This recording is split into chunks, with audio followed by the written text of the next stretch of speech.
लीजिए, फिर से स्वागत है आपका विचार प्रवाह में। तो मैं आ गया हूँ एक बार फिर से आपके सामने अपना पिछला छूटा हुआ एपिसोड का आगे का पार्ट लेकर। तो विचार प्रवाह में आप पिछले विषय पे कहाँ थे? वैवाहिक जीवन। तो साथियों, वैवाहिक जीवन का हमारा सब्जेक्ट हमने लिया था। तो बिना किसी भूमिका बनाए इस आगे का पार्ट शुरू करते हैं। बाकी भूमिका पिछले वीडियो में हमने बता दी थी। तो वैवाहिक जीवन में हम कहाँ तक पहुंचे थे? हम पहुंचे थे वैवाहिक एग्रीमेंट कैसे, यहाँ तक पहुंचे थे। तो उसके बारे में कुछ जानकारी थोड़ी सी दी थी, अब आगे हम बताते हैं। तो आपने पिछला वीडियो पूरा देखा होगा तो जरूर ये वाला वीडियो उसके आगे का आपको क्लियर हो जाएगा। तो चलिए शुरू करते हैं। वैवाहिक एग्रीमेंट कैसे बना? तो सबसे पहले मैंने जैसे कि पिछले वीडियो में प्रकाश डाला था कि व्यक्ति का स्टेटस, मतलब व्यक्ति स्टेटस के उसमें उलझ गया। लेकिन कहां से शुरुआत हुई इसका थोड़ा सा मैं आपको संक्षिप्त में बता देता हूं। फिर ये विषय बहुत गहरा भी है, बहुत गंभीर भी है, और आज के जमाने में इसको छूना या इसको सॉल्व करना एक दरिया में कूदने जैसा है। आग का दरिया कह सकते हैं, समंदर कह सकते हैं, कुछ भी कह सकते हैं।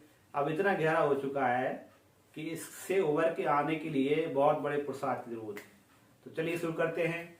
वैवाहिक एक एग्रीमेंट कैसे बना? तो हम शुरू करते सबसे पहले नई शिक्षा नीति का। तो साथियों, आजादी के बाद हमारी नई शिक्षा नीति जब घोषित की, या भारत में जब नई शिक्षा नीति लागू हुई, तब इस शिक्षा नीति का ही असर था कि हमारी पुरानी नीति के शिक्षाओं को एक तरह से टोटल ब्रेक कर दिया गया।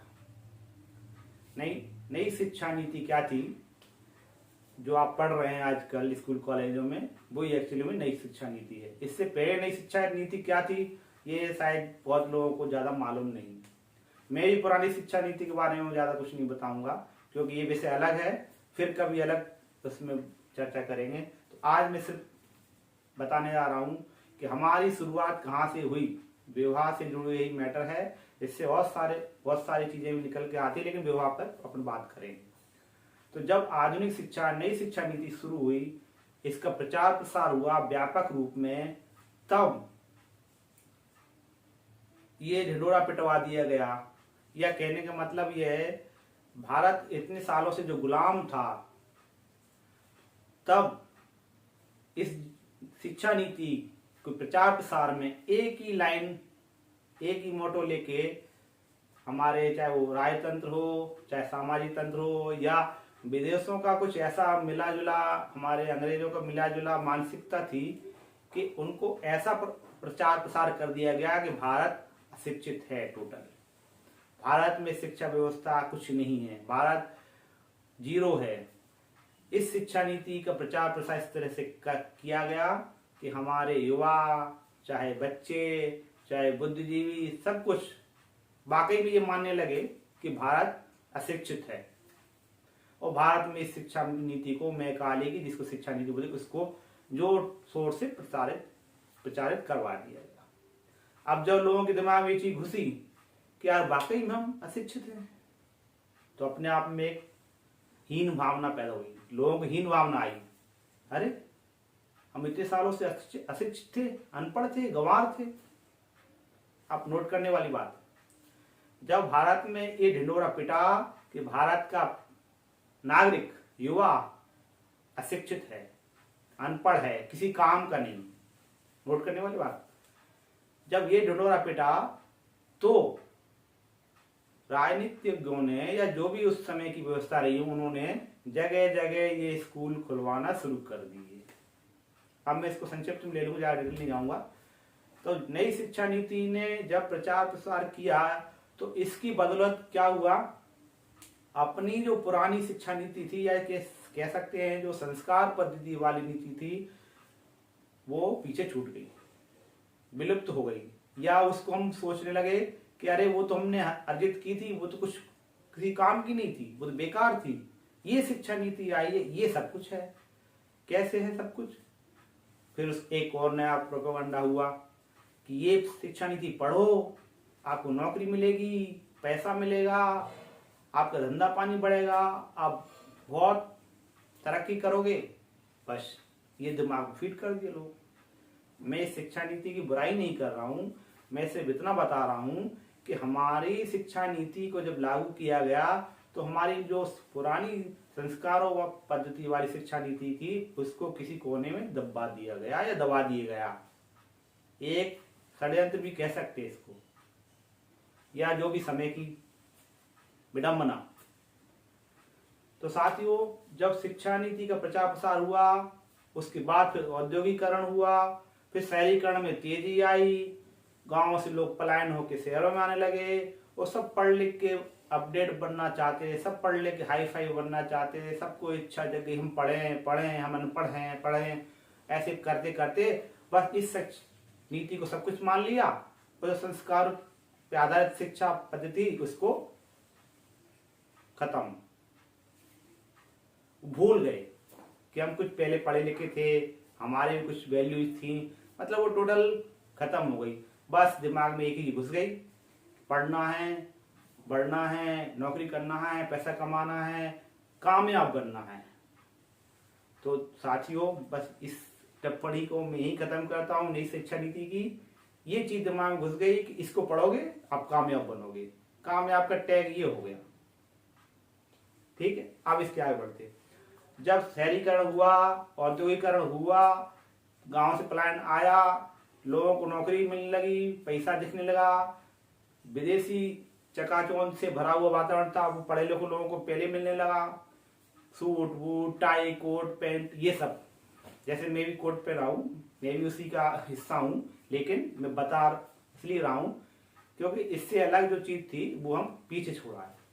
तो जब पढ़ा हुआ व्यक्ति आता था, कहीं किसी गांव में चला जाए, कई शहरों में चला जाए, और बढ़िया टाई वाई लगाए हुए अपडेट हुए, गांव के लोग बेचारे देखते थे, अरे बाबू आया, पढ़ा लिखा बाबू, क्या कर रहा है, नौकरी है, अरे नौकरी है, कितना मिलता है, इतना मिलता है, कितने घंटे काम करता है, 8 घंटे, बस थोड़ा सा काम करता है और 8 घंटे, या जो गांव वाला दम, अरे यार ये तो बहुत अच्छी चीज है, इससे सच क्या है, हम दिन रात मेहनत कर करके मरे जा रहे हैं, हमको साला इतना मिलता ही नहीं है। क्षमा करें गाली में उसे निकली, लेकिन मानसिकता यहीं से शुरू हुई। जब एक पढ़ा लिखा व्यक्ति शहर से पढ़ के आया, कहीं उद्योग धंधे में नौकरी में लगाया, कहीं गांव से निकल के आया, शहरीकरण में चला गया, सूट पैंट टाई वाई कोट पहन लिया, तो गांव का व्यक्ति जो बेचारा था वो उसको देख के चौंक गया, चौंध गया, चकाचौंध हो गया, बोले अरे। तो उसने और जो बच्ची कुची थी अपनी पुरानी संस्कार पद्धति उसको भी एक तरफ कर दिया, अपने बच्चों को लाया, चलो बच्चों पढ़ो, चलो पढ़ो, जाओ पढ़ो, देखो कितना अच्छा आया है, इसको देखो, तुम कहा की नाक बह रही है, तुम बाल कंघी नहीं की है, फलाना ढिकाना है, ऐसे करके उनके दिमाग में भी डाल दिया। ग्रामीण लोग बाल नहीं है, काले कलूटे हाथ पैर हो रहे हैं, और इसको देखो पाउडर क्रीम लगा चमकता हुआ टाई पाई लगा के सूट बूट पहन के आया, ये है असली व्यक्ति। तुम तो सड़े हुए हो, जाओ छोड़ो सब चीजें, जाओ पढ़ने जाओ। दूसरा स्टेप हो गया। तो ये गांव में पहुंच गया, पता चल गया लोगों को कि शिक्षा नीति है, इससे तो आदमी का सब कुछ बदल जाता है, रहन सहन खान पान। तो बताइए किसको लालच नहीं आएगा? जो शिक्षा नीति किसी को इतना बदल दे, कम पैसे कम श्रम में बदल दे, कम लागत में बदल दे, तो उसकी तरफ तो जायज है। किसी भी अंधे को भी लालच आ जाएगा।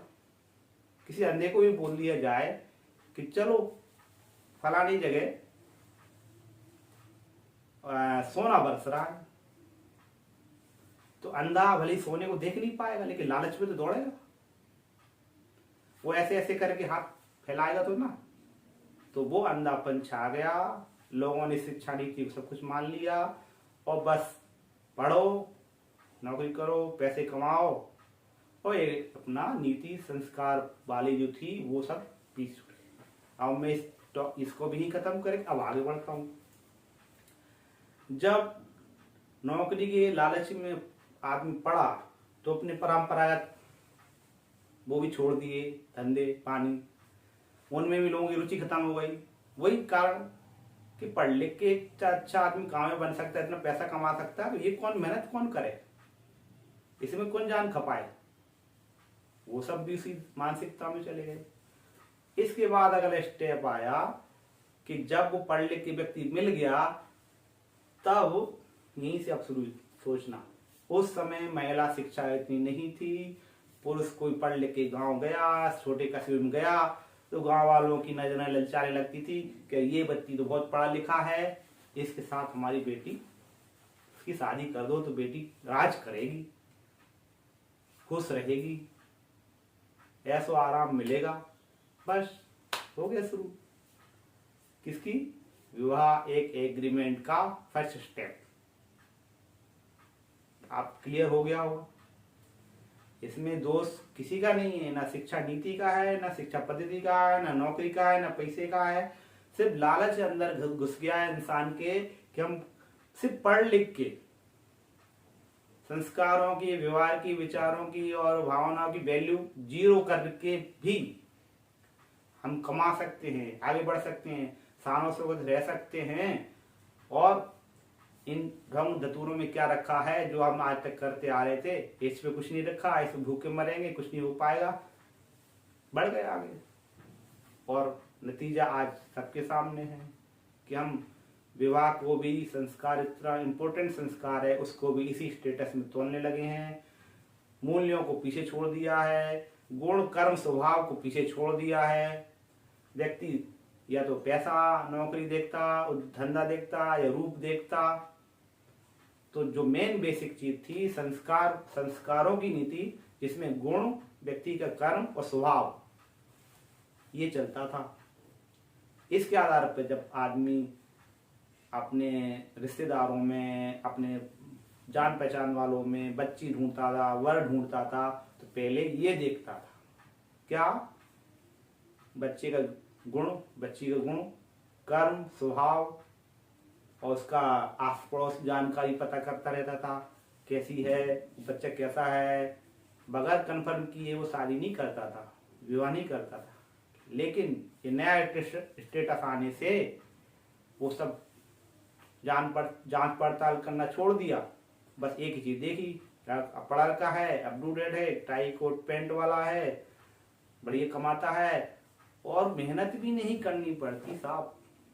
अरे क्या रखा है, 8 घंटे, 4 घंटे, 6 घंटे में उसको इतना मिल जाता है सब, बस।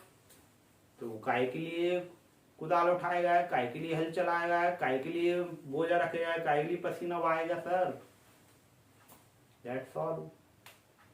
तो ये आज का क्लिपिंग हो गया। हमारी सही नई शिक्षा पद्धति ने हमको सब कुछ दिया, लेकिन जो वैल्यूज थी, गुण कर्म स्वभाव वाली वैल्यूज थी, उनको हम पीछे छोड़ गए, अंधेरे में छोड़ गए। और आज करते करते यहाँ तक पहुंच गए कि हम अब उसके अलावा कुछ देखते ही नहीं है। करोड़ों की पैकेज, लाखों की पैकेज, या बहुत शान शौकत, बहुत सुंदरता, और उसमें बहुत सारे कारण और भी आगे हैं, जोड़ेंगे, बताएंगे हम कहाँ कहाँ से क्या क्या आया। आज बेस बताया कि यहाँ से चल के हम यहाँ तक पहुंचे, और आदमी की लालसा हो गई कि कम मेहनत में ज्यादा कमा लें, वो सबसे सफल आदमी। हमारे परंपरागत, चाहे वो आय के साधन भी खत्म हो गए, परंपरागत हमारे संस्कार भी खत्म हो गए, वो हम एक ऐसी दिशा में दौड़े चले जा रहे हैं कि अब पीछे मुड़ के देखने की हिम्मत भी नहीं। अरे पीछे मुड़ के देखेगा तो बहुत दूर निकल चुका है, वापस जाने की उसकी हिम्मत नहीं है। अब साथियों में इस वीडियो को यहीं खत्म करता हूं। अब वापस जाने की हिम्मत कैसे करे, कैसे हिम्मत लाए, उसके कुछ नुस्खे आप कमेंट कीजिए, आगे वीडियो में बताऊंगा। ये वीडियो यहीं समाप्त करके जा रहा हूं। एक क्लू आपको दे दिया है, विवाह एग्रीमेंट कैसे बना और कहां तक पहुंच गया है। अब हमको आगे कैसे करना है, पीछे मुड़ के जाना है तो कैसे जाएं, समाधान आपके हाथ में, मेरे हाथ में नहीं, आपके हाथ में। मैं तो सिर्फ आपको समझा या बता ही सकता हूँ। तो चलिए आज का वीडियो यहीं समाप्त करते हैं। बहुत बहुत नमस्कार, धन्यवाद, फिर मिलेंगे आपके सामने। जय हिंद।